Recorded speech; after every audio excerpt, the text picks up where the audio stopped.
Hi, everybody. Sorry I couldn't make it to class today. Hopefully, you got an email from me on Sunday talking about how I won't be in class all week this week. So, the next time you will see me will be Tuesday, the 11/15, November 15th. I contracted COVID while I was out of town, unfortunately. So, I don't want to get anybody else sick. It's not one of those like symptomless COVID things that I've heard people have. I feel pretty miserable. And I want to keep you guys all safe, and I also want to keep my coworkers safe and stuff. So I'm not going to be there. So I'm making this video to try to kind of make up for what we would have done in class today. And then I'll make another video that I'll send you in a day or two that will cover what we would have done in class on Thursday. And hopefully, with those videos and the videos that you're already watching, you don't miss out on anything. You can keep up with the homework with 3-1 and the next section, which covers 3-2 and 3-3, will be due this week. And then the quiz, which covers this section 3-1, and then also the next section 3-2 and 3-3. And then next week on Tuesday, we'll be in class and have everything back to normal. So in this section, the definite integral. So some good news here. It's not an especially dense section. I think that happens a lot at the start of chapters. This is the first section in this chapter that we're kind of just learning vocabulary and notation and stuff. There's not a whole lot to it.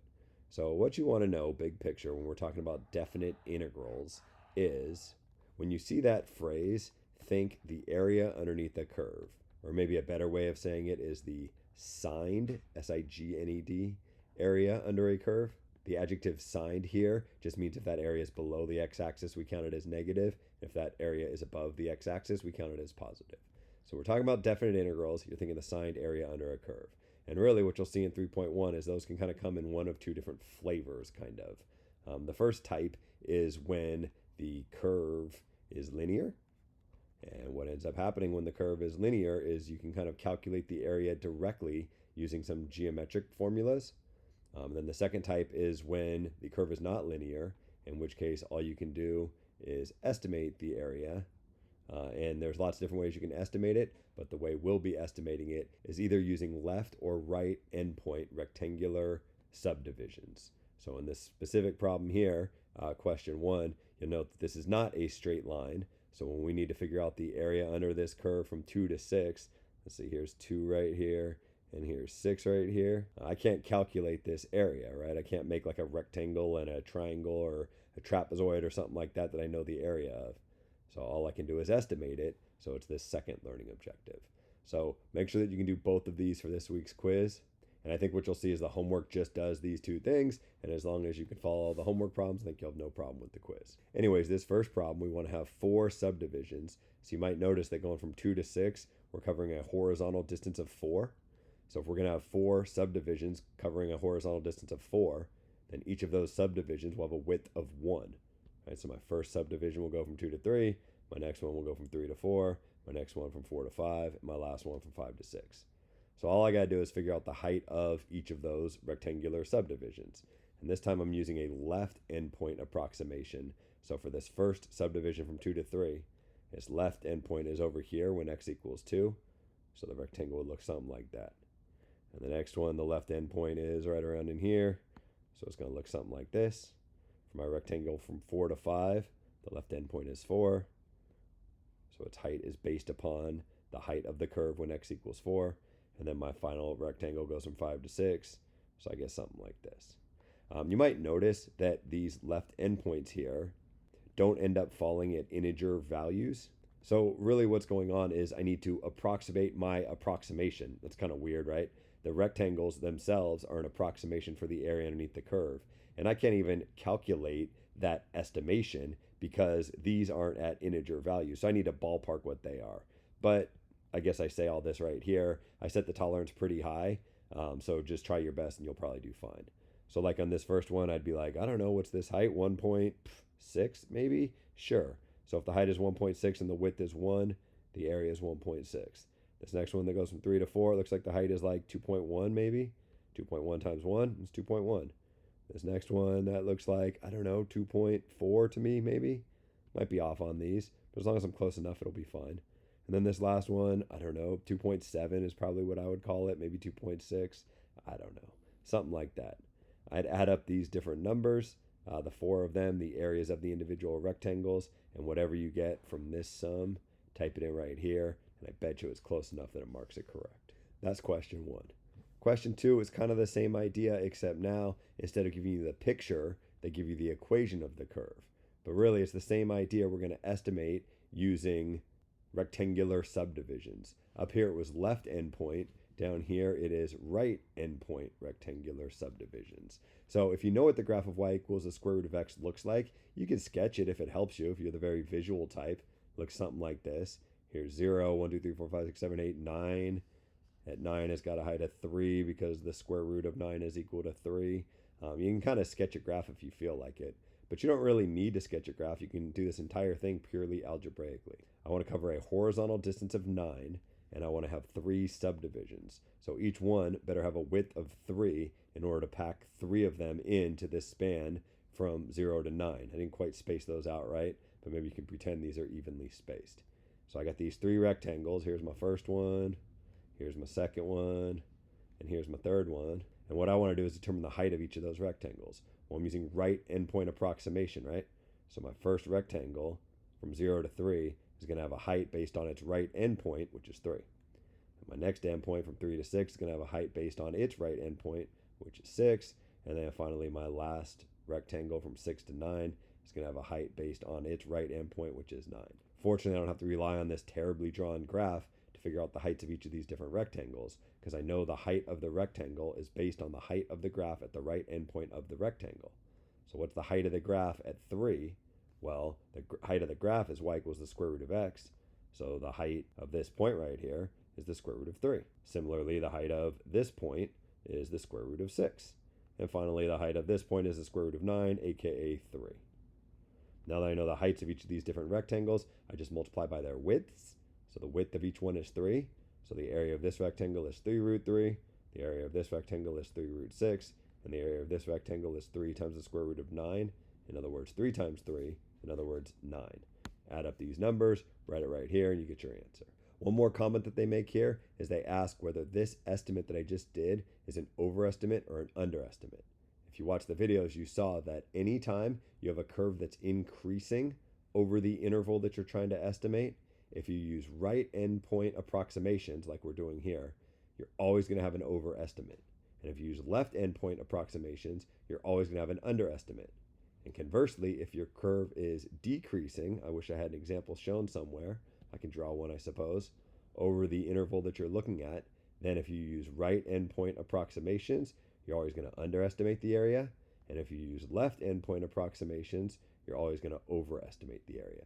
And you can memorize those facts if you want, but I think it's a lot easier to just draw a picture of something that's increasing or decreasing and use either right or left endpoint approximations and see whether you underestimate the area like we're doing here.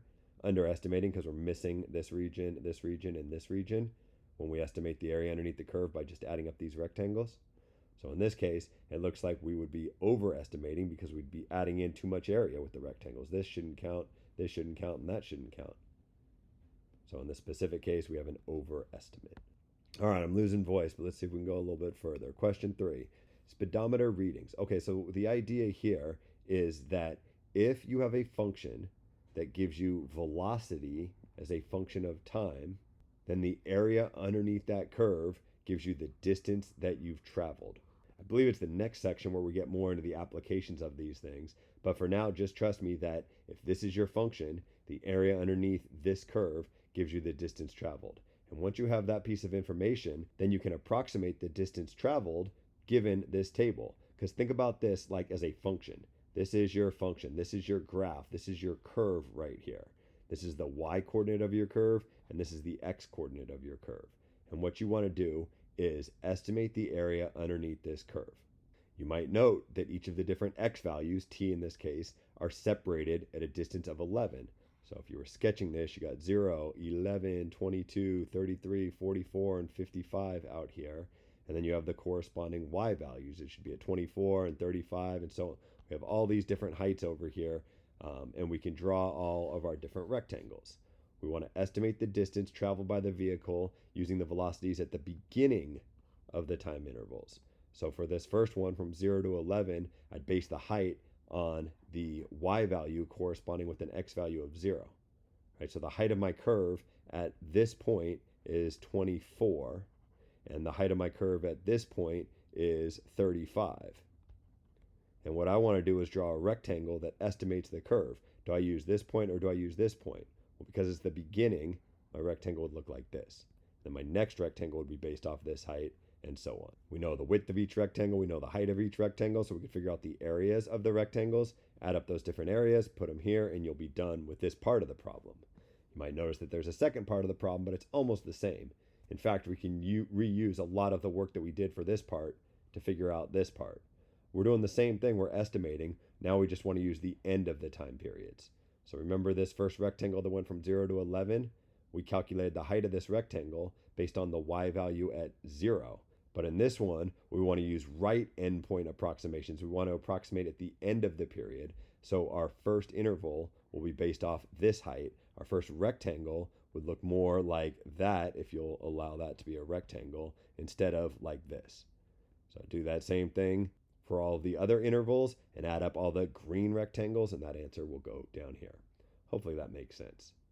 Question 4 might look different, but I think it's basically identical. Maybe it's exactly identical to question 3. It's just showing you another application of this stuff. Probably won't surprise you to hear, because it's in this section, that if your function gives you the rate at which liquid from a tank is leaking, then the area underneath the curve allows you to figure out the total amount of liquid that leaked out. So really this question, just like these questions, are asking you to do the rectangular approximation. Think about these as your x values over here, and think about these as your y values over here, and you're estimating the area under the curve that's given by this function, doing left and right endpoint approximation. Note that this time up here they asked you beginning of the period, end of the period. They made it clear that we wanted left endpoint for this one and right endpoint for this one. This time it's not as obvious. They ask for a lower estimate and an upper estimate. So what you have to notice, and I think it even says it in here, is that if you were to sketch this graph, the fastest this liquid is leaking is at 0. And the longer you wait, the slower this liquid leaks. So the graph kind of sort of looks like this. It's decreasing. So you get underestimates when you use right endpoint approximation, and you get overestimates when you use left endpoint approximations. So this will be your right endpoint approximation to get a lower estimate, and this will be your left endpoint approximation to get an upper estimate. I thought that was a little bit tricky. Question 5 is where we kind of switch. So the first 4 were all meant to test this second learning objective, where we estimate the area using rectangles. It's really important that you can do this. I mean, I guess I can just tell you this is what I ended up putting on your quiz. But the other learning objective is to really understand definite integrals. Right now, we can calculate some of them. We don't always need to estimate. It's just we can only calculate if it's not a curve, if we have like a straight line. So the other thing you want to be able to do is figure out this area. And really, it's more than just figure out this area. You want to understand all this symbolic notation. So if my function is this straight line f of x right here, and I'm asked to find the integral from a to b of f of x dx, what I'm asked to figure out is this blue area right here. And playing the role of a is the left endpoint, which is 1. And playing the role of b is the right endpoint, which is 2. And my function f of x is whatever the equation of this line is right here. So think y equals mx plus b, and it looks like playing the role of the b is a 4, and playing the role of an m is we go over 4 units each time we go down 1 unit. So m would be equal to negative 1 over 4. So for my function, I would write y equals negative 1/4 x plus 4. I probably didn't need to do that whole problem for you, but I did. Really, this problem is meant to accomplish 2 goals. Yeah, you got to calculate the area, figure how much is shaded in blue right here. And maybe you can do that with some clever geometry. Maybe you could figure out the height of this point or something. I'll leave it up to you how you figure out the area in blue. But really, more than that, it was meant to understand how to even write this problem. How do you find the area under this curve from 1 to 2? And the way you would write it is you would say, well, I want the integral from 1 to 2 of negative 1/4 x plus 4 dx. So we're both figuring out how to calculate this integral, and that goes down here, and learning how to write this, because this is a whole new language for us to learn. I don't know. That's what I had in mind for question 5. Question 6 is kind of the same idea, except I don't think you actually have to calculate anything, right? It says, which of the following is true about the definite integral from negative 5 to 6 of f of x dx, where f of x is calculated right here. So let's see, negative 5 is right here, and positive 6 is right here. So what do we got? We got all this area, because it's the area underneath the curve above the x-axis here. And then all this area, but because this area is underneath the x-axis, this counts as negative. That's that idea of signed area. So I got to kind of figure out this area, and then I got to subtract out this area.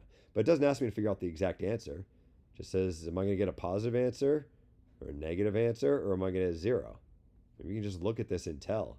Or if you understand what this question is asking, you don't need to calculate anything at all. I think you can answer out of these choices. I mean, I can just tell you, right, that this ends up being your answer because there's way more area here in positive than there is here in negative. So when you net them out, you're going to get a positive answer. That's your answer. Pretty straightforward, right? All right, next one, question 7. Same idea as question 6. In fact, I think it's the exact same, except with question 6, if you really wanted to, you could actually calculate this blue area and this red area and figure out the answer and answer the question that way. I don't think you should, but you could. Question 7, you couldn't do that, right? Because we don't know how to figure out this area because of a curve. But I still think we can figure out whether it's negative, positive, or 0. We want to go from -4 to 4. So we're talking about, I don't know, from here to here. Right, so we have, let's see, this negative area. And you got this negative area. And you know what? I think you can figure this out on your own. I'm going to stop. There's going to be some negative areas. There's going to be some positive areas. And you're going to have to think about what would happen if you netted those all out. Would you get 0, greater than 0, or less than 0? Hopefully it's another one you can just look at and answer the question. I feel like my voice is about to give out, but I'm going to try to power through the rest of this video. Let's see. We got another one here. We're given the graph of this function, and we're supposed to consider from -5 up to +5, so the entire region. We want to know, is it equal to 0, greater than 0, less than 0, not enough information. I think this is another case where you can just look and figure out the answer is. If you know what this is asking you to figure out, which hopefully you do, you can tell just by looking at it whether it's negative, positive, or 0. This one's a little bit more interesting. I like this problem. The interval from 1 to 5, the integral from 1 to 5. Is there not enough info? Is it 0, less than 0, or greater than 0? So from 1 to 5, we're going from here to here. And it's not obvious, I don't think, whether this area is more or less than this area, which is really what you'll have to figure out whether the signed area is negative or positive. And you might have a hard time figuring that out. My hint for you is you can figure it out, right? It's not going to be there's not enough information. And maybe the easiest way to do it is to take this thing right here and kind of cut it out and stick it down over here. And think about, would it cover all the red or not all of the red? Like, how would that work? And maybe that'll help you kind of offset things and figure out whether this one should be 0, less than 0, or greater than 0. Getting down towards the end here, question 9. So this one, the idea is we know that the integral from x1 to x5, so the entire thing, is 3. And we know that the integral from 2 to 5 is -6. So if the integral from 2 to 5 is -6, that means this plus this plus this is -6. And we also know that this plus this plus this plus this is equal to 3. So if we know that A, B, and C added up give us -6, sure, I can write it that way. And we know that D plus A plus B plus C gives us 3. Can you figure out what D is equal to? Because that's what this is asking, right? From 1 to 2 is just D. I think I made a video that basically does this exact question with different numbers in there. So hopefully that'll help you answer this question. It shouldn't be very hard. Question 10 is kind of the same idea, except now the information given is a little bit different. But I think you can kind of set it up like this A, B, C, D thing. You're given more information, but you're given exactly what you'll end up needing to figure out the integral from x3 to x4. That thing right there. For question 11, you're supposed to evaluate the integral by interpreting it in terms of area. So what I'm getting at here is it's kind of this straight line idea. We're back to this type of question, or this type of question where we can calculate the area exactly. So it's, do you understand all the different symbols to understand what the question is asking you? And then can you calculate that area? So in this one, we have the absolute value of 9x minus 7. If you're really good in like a pre-calculus class with function transformations, you might know what this graph looks like. But just in case you don't, this graph starts out with the graph of y equals the absolute value of x, which is this kind of V-shaped graph right here. And then it shifts it 7 units to the right, and then it compresses it horizontally by a factor of 9. So it starts out with this V, and then it moves it over to kind of this V, but then it compresses it in this way. So it kind of sort of ends up looking like this. I purposefully left off the axes here, but maybe with the information that I've given you that we're going to shift everything to the right by 7 units, and then we're going to press it in by a factor of 9. Maybe I'll even write add 7 to x values, and then divide x values by 9. If you start out with the graph of y equals the absolute value of x, which just goes through -2, 2, -1, 1, 0, 0, 1, 1, 2, 2, and so on, we can do these transformations and get a new graph. And your new graph should look kind of sort of like this. When you have that new graph, you can evaluate the definite integral from 0 to 8. It would be kind of this area, and then, I don't know, 8 somewhere out here, this area. And you'd figure out how much area you have, and that would be your answer that you put right here. If you really struggle with this, I mean, you can just use a graphing program and get an idea of what the graph looks like. But in theory, based on what you may have learned in a previous class, you might be able to come up with a graph on your own, in which case you could find the area. Question 12 is sort of the same idea, except instead of giving you an absolute value graph, they give you a linear graph. So you recognize it's y equals mx plus b. Maybe you could sketch the graph. Maybe it'll end up looking something like this. And then you'll figure out the area from 3 to 8, wherever those end up being on our graph. Question 13. That's funny. Okay, so question 13, I used on this homework assignment, and then I put it on your next homework assignment also. And I changed it on your next homework assignment to say, remember this problem from the previous homework? But I screwed up. When I changed it, what I was supposed to do is make a copy of it and change the copy. But I didn't change the copy, I changed the original. So what you see here is the one that I changed, which is not what you should see. Anyways, I'm going to have to fix this. I'll change this text a little bit, but by the time you see it, hopefully, it won't say use antiderivatives to find this distance, because you don't know what that means. It'll just say figure out how far the object traveled from time equals 0 to time 15. In other words, evaluate this definite integral right here, and you'll have this nice little graph, and you'll be like 0, 15, find this area, and be done with it. But yeah, I'll have to fix this one a little bit for you. So when you see it, it'll look slightly different. Just a couple more left. Question 14. The idea here, as you can probably guess, is we are going to figure out the area underneath the curve. Which curve? Well, it probably won't surprise you to hear that it's the curve whose equation is given right here.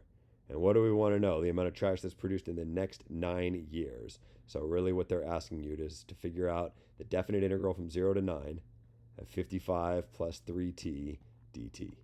How are you going to figure that out? Well, you have to graph this curve. Fortunately, since this is in the form y equals mx plus b, where the b is 55 and the m is 3, we can sketch the graph. When we sketch the graph, we'll see that it's a straight line. This is linear, and so we can calculate the area underneath it, and that answer will go right here. Final question on the homework, I think. Yes. Is this one 15? The order of these are kind of weird. This is just like what you did earlier, I think.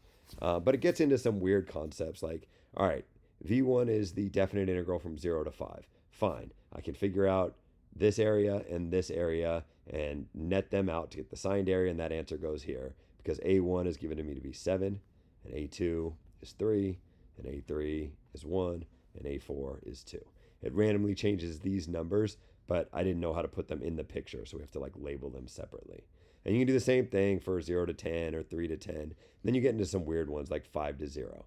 But if you've watched the video, you know how to change this into the integral from 0 to 5 of f of x dx. Then you can evaluate that and get your answer over here. Same thing with 3 to 10. And it says enter your answers as whole numbers because these should all work out really nicely. All these answers should end up being whole numbers. Oh, that's all I got. Hopefully that's useful to you. I'll make a better video for the next section when I got a little bit more time. And I'll see you in a week.